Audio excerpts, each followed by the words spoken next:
Bonjour à tous, dans ce petit module, nous allons initier la supervision.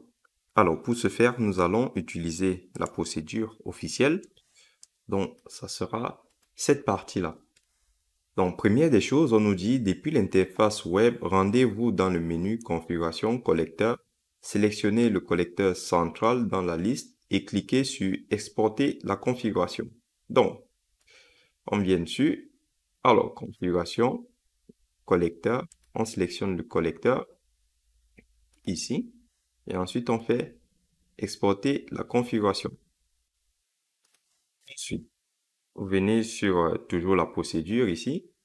On vous dit cocher, déplacer les fichiers générés en plus de la sélection par défaut et cliquez sur exporter. Donc, vous cliquez ici. Voilà. Ensuite, on clique donc sur exporter. Une fois que vous avez fait cela, vous vous connectez en SSH. Et du coup, si on reprend la procédure ici, on vous dit connectez-vous sur le serveur central. Alors ils veulent dire de vous connecter en SSH, hein, démarrer et redémarrer les processus de collecte. Donc ici, on fait comme ça, paste. Donc ces deux processus, ce sont les processus de collecte. Que hop, vous faites comme ça. Ensuite, redémarrer le gestionnaire de tâches. Donc c'est le Gorgogne pour le gestionnaire de tâches. Voilà. Ensuite, démarrer les services de supervision passive.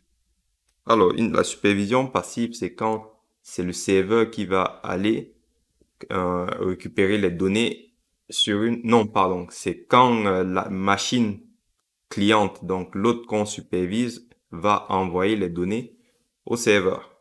Par contre, la supervision active, c'est le serveur qui va collecter les données sur la machine.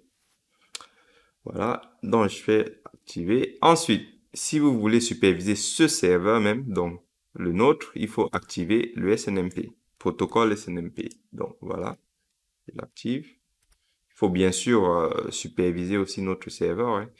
Donc je peux mettre ça de côté. Hop, je repasse ici. Là, si on revient du coup ici dans les paramètres collecteur, vous voyez qu'il est en cours d'exécution. Donc, si jamais le collecteur n'est pas en cours d'exécution, n'allez pas plus loin.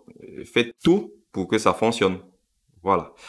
Donc, voilà, nous en avons terminé pour ce petit module et je vous dis à tout de suite pour continuer notre formation